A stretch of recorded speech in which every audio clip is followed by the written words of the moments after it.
It's time to switch on today's News Talk Radio. Very entertaining. Yeah! TNT. Right, now there's loads going on in the world at the moment. We've got the prospect of a third world war, technological revolutions, I think, over the next few years, which are going to change the world, transform our economies and the way we go about life, jobs even, and also a lot of social unrest going on. So one of those points in history when you're actually here, it's kind of difficult to make sense of everything. But of course, there are lessons in history. And I'm actually delighted that my next guest is a British historian. So I'm hoping that he's going to make sense of it all for us. Welcome to the Freeman Report, Dr. Marcus Papadopoulos. Thank you, James, for having me on. So, Marcus, I've just kind of laid out some of the things that were going on in the world at the moment. Like I said, we've got huge social unrest. Obviously, a lot of us think that that's being engineered. The same with the prospect of Third World War. But we've also on the edge of some pretty big transformative technology revolutions. Can you look at any point in recent history which helps us to make sense of what we're seeing right now? Well, first of all, we must be very clear about something. There has never been a golden period in history. There have always been terrible goings on. There have always been terrible, terrible challenges. That said, however, what we are witnessing today in the Western world, not the world, the Western world, by which I mean principally America, Canada, Australia, New Zealand, America, and Western Europe, is, in my estimation, unprecedented.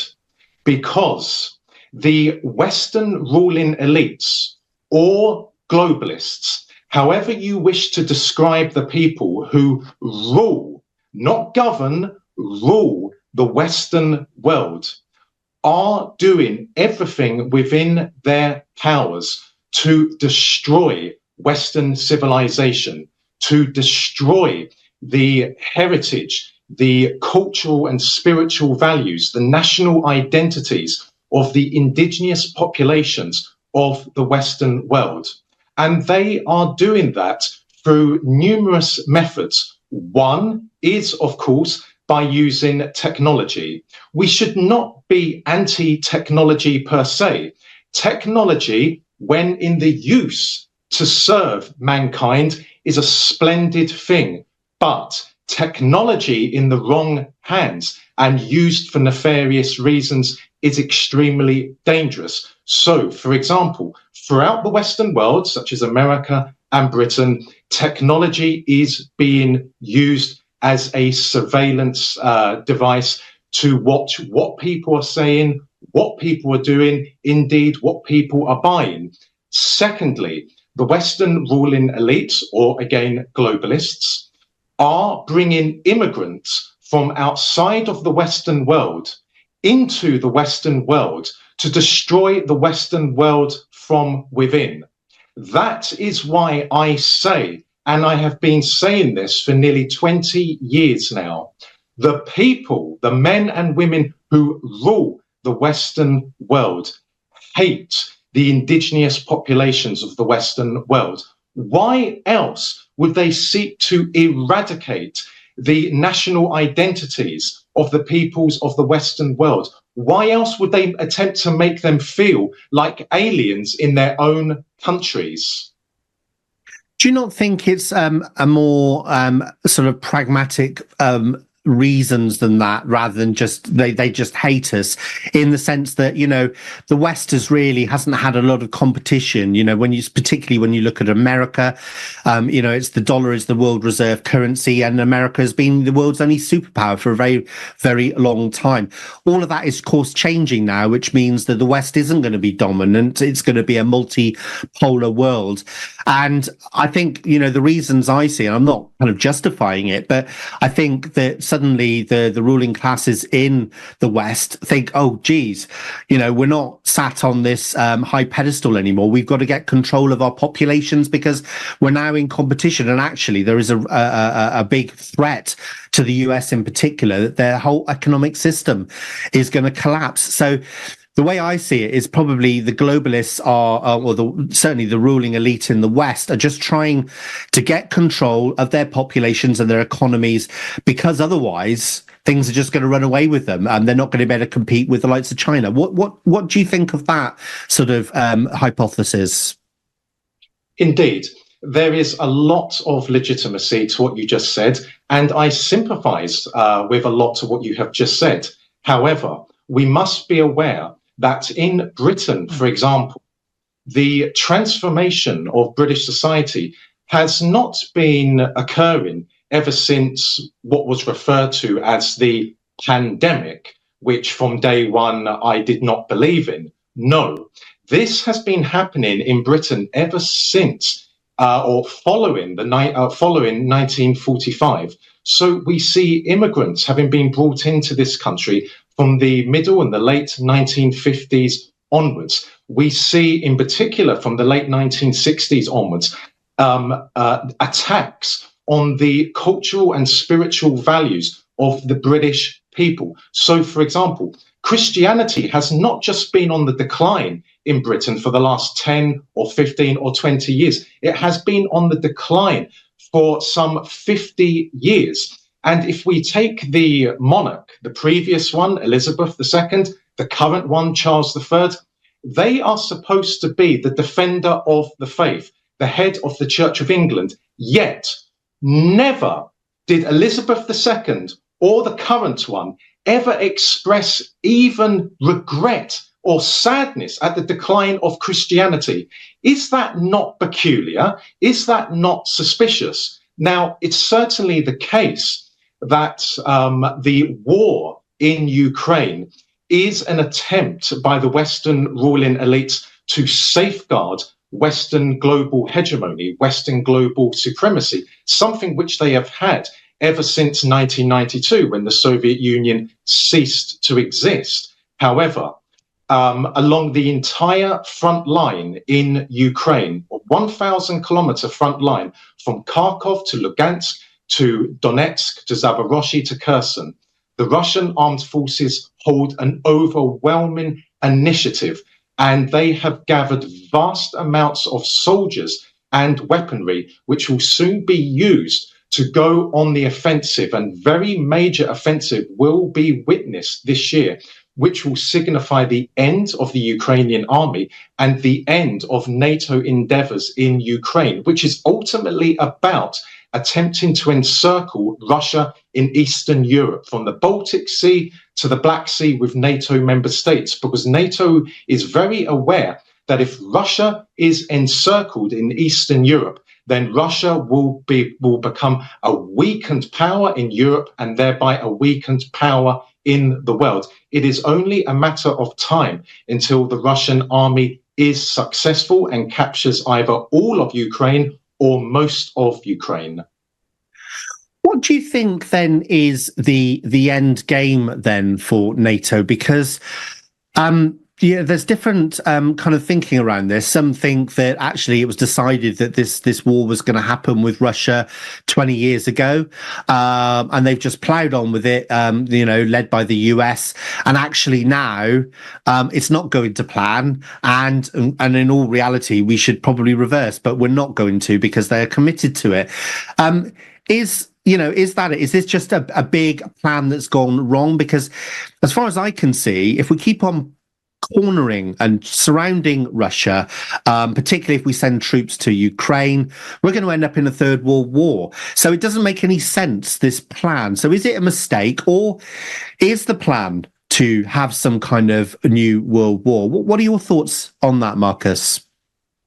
First of all, I do not believe that there will be a World War III.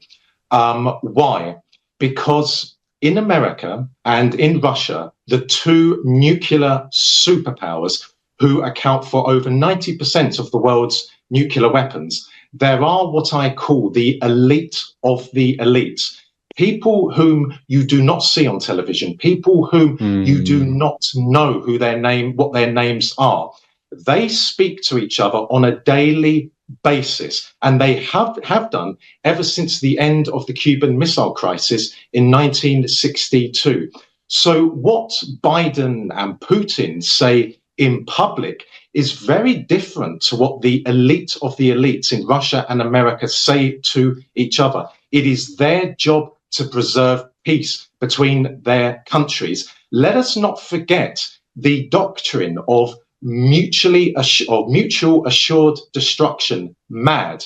If there is a conventional war between America and Russia, that would quickly escalate into a nuclear war, which would mean not just the destruction of America and Russia, but the destruction of the entire world. That is why there will not be a World War III. Nonetheless, the situation in Eastern Europe, in Ukraine, is extremely dangerous. And ever since the end of the Soviet Union, NATO has expanded into Eastern Europe and indeed into the former Soviet space, the Baltic states of Estonia, Latvia, and Lithuania, to place a cordon sanitaire on Russia. Even in the 1990s, when Russia was in political, economic, military and societal meltdown, the Americans understood that Russia could one day recover. And therefore, it is best to expand NATO to Russia's borders, to place that cordon sanitaire there, to, as I said moments ago, weaken Russia. But Russia was never, ever going to countenance a Ukraine in NATO, because Ukraine, or the lands which comprise Ukraine, are sacred to the Russian national identity. Kiev, no such thing as Kiev. Kiev is the mother of all Russian cities. For nearly 1,000 years in the English-speaking world, Kiev was referred to Kiev, not as what it is referred today as Kyiv. So 20 years ago, I said there would be a war in Ukraine because Russia will never allow Ukraine to join NATO, because that would be a direct threat to Russian national security and a direct threat to the Russian nuclear deterrence. Yeah, I mean, I totally accept what you're saying there. I do think there are families, dynasties, whatever you want to call them, that transcend our governments. They are the global elite. I think some people put them in the range of around 300 people who essentially run the world from behind the scenes. We've got to take a break now, so I'm going to kind of place the question. But how does that work, I guess, between the elites and the governments? Because clearly there is a conflict going on in Ukraine. Isn't there a danger that, good intentions, we don't want to blow up the whole world and blow up our own nest as well if you're one of these elites? But is there not a danger that something escalates and it just actually happens anyway? So we're going to take a break now, Marcus, but when we come back, I'd like to hear your thoughts on that right here on TNT. Good news, people. Now, TNT Radio News. Here is your headline. Matt Boyland here with your TNT headlines. The US has started pulling its troops and military equipment out of the West African nation of Niger. Israel is celebrating the return of a handful of hostages rescued by the IDF over the weekend, despite killing nearly 300 civilians to free them. And there's outrage in Australia after two of the country's most polarising pandemic premiers were awarded the nation's highest honour for their service to public health. Globalist agendas, democratic rights at risk, corruption, propaganda. It never stops. For the news and views silenced by the mainstream media, by government and corporations, vote 1. TNT Radio. Free speech always has a home here. Stay up to date with the latest live news and current affairs, delivered by our lineup of expert commentators and hosts. Listen to TNT Radio anywhere you go. Ask Alexa or Google to play TNT Radio, or download the TNT Radio app for free from the App Store or Google Play. Today's News Talk. This is TNT Radio. Now, Marcus, I'm very, very sympathetic to the idea that there is a global elite that transcends these governments, that funds both sides of wars and all those kind of conspiracies that we hear about. I think that probably is the case. And if that is the case, how do we make sense of what's going on then? Because there is surely a danger, as much, if you're sat in the wings controlling things from a distance, there's still got to be a danger that things just go wrong. You can't control everything. You can't control maybe a lurch to a different leadership in Russia because Putin gets assassinated or something like that. So how do we make sense of it if that is true? When political or bilateral relations between Washington and Moscow are at an atrocious level, which they currently are and which they have been for a number of years now, yes, there is always an increase in a risk for a military nuclear confrontation between the two superpowers. But as I said, I have absolute trust in the elite of the elites in America and in Russia. And I'm not talking about the globalists. I am talking about political and military and intelligence elites in both countries who have been maintaining peace between themselves since 1962. 1983 was a very, very dangerous year for the two superpowers, for America and Russia, or as it was then the Soviet Union, but they still maintained peace. Yeah, they did. But how does that work, though? Because, is it like, well, you can invade a little bit of us and you can, surround us a little bit, but there's got to be a red line, hasn't there? And it seems like we keep on, Putin comes out very, very clearly drawing those red lines and NATO goes, yeah, whatever. Yeah, we're going to cross that red line. We're going to cross-thread that red line. Is this all just theatre then? The ultimate red line for Russia is NATO troops being deployed to Ukraine officially. Yeah. That would bring about a military confrontation between America and Russia. But that has not happened and will not happen. Yes, ever since the coup in Ukraine in February of 2014, there have been NATO personnel there unofficially. And of course, there will be French instructors soon sent to Ukraine, but not in a NATO capacity, in a French capacity. Therefore, there could not be a confrontation between NATO and Russia. So NATO can keep on sending whatever weaponry it wants to Ukraine. It's not going to change what will be the inevitable outcome, but they will never, ever send troops to Ukraine officially, because that is when there would be a world war between America and Russia. That's the ultimate red line, and NATO will never do it.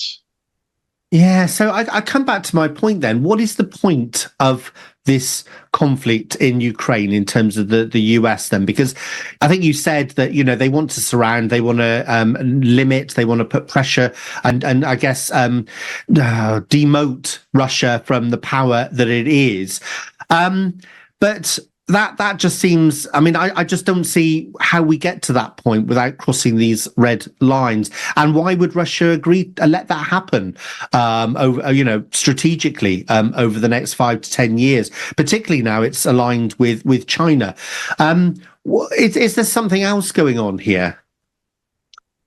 In my opinion, America, or the Western ruling elites, they took numerous actions in Ukraine following the coup in 2014, which were designed to provoke Russia into taking military action in Ukraine. Yeah. And then the hope was that NATO, by saturating Ukraine with military equipment, would be able to defeat the Russian military. Well, the Western ruling elites made a strategic error. They have made a calamity, because Russia is a military superpower.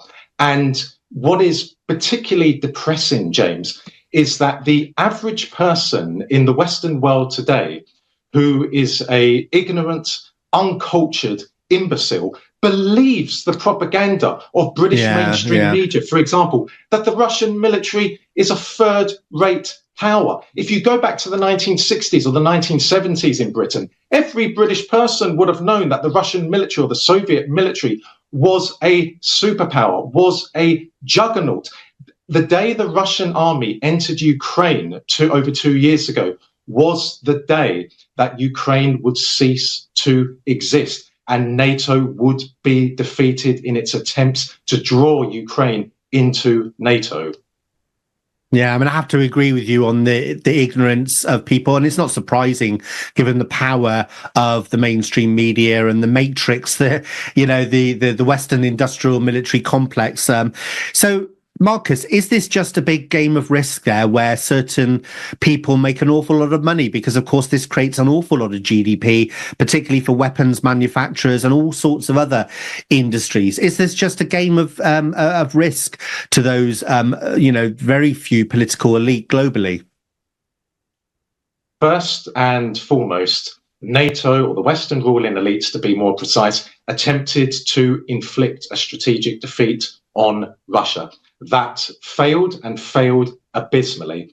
Secondly, of course, there is money laundering occurring. Of course, people like Zelensky, who is merely a puppet, they are benefiting enormously, absolutely enormously from this. And of course, the military industrial complex in America is making vast amounts of money. But there is a contradiction. The American military stockpile in some departments has become so depleted that it will take America to refill a particular ammunition in its stockpile between 10 and 12 years. That is how much weaponry NATO has sent to Ukraine. It really is quite unbelievable. But who wants Ukraine more? Russia or the lands which comprise Ukraine? Who wants it more, Russia or the Western ruling elites? Russia, because the lands which comprise Ukraine are central to the identity of the Russian people. And it is absolutely integral to the national security of the Russian Federation. Yeah. Yes, NATO wants Ukraine, but not as much as Russia wants. Because when Russia captures either all or most of Ukraine, and at the very least, James, the Russian army will go beyond Kiev and up until the western oblasts of Zhytomyr and Vinnytsia, and then they may halt there. Then what is left of Ukraine, what is known historically as Eastern Galicia, Ternopil, Lvov, Frankowisk, which are traditionally anti-Russian sentiments because there's a lot of Austrian, Polish and Lithuanian blood there. Then NATO could take that in. Then Poland could take it in. And in a way, the new enlarged Russia could be encircled. But with that amount of land, which the Russian army will capture in Ukraine, it will give the Russian Federation depth in defense, and it will keep NATO well away from the Russian capital, well away from weakening the Russian nuclear deterrent. Yeah, Marcus, I do agree with a lot you said. I'm not sure that you've reassured me, though, with your premise about Western and Russian elites sitting down, talking to each other, making sure that we won't end up in World War III. I'm not convinced that necessarily. I mean, it might be happening. They probably are talking to each other above the politicians' heads. I'm absolutely sure of that. But, when we talk about strategically the demoting of Russia and of course the interests of those elites in Russia, I'm not sure that like I said, I'm not sure I'm reassured, which is not good news. But listen, Marcus, obviously this was your first time on the Freeman Report. Please do come back again soon. There's so many things going on in the world that we can talk about. So thank you, Dr. Marcus Papadopoulos, for being on the Freeman Report. Thank you, Marcus. Thank you very much, James.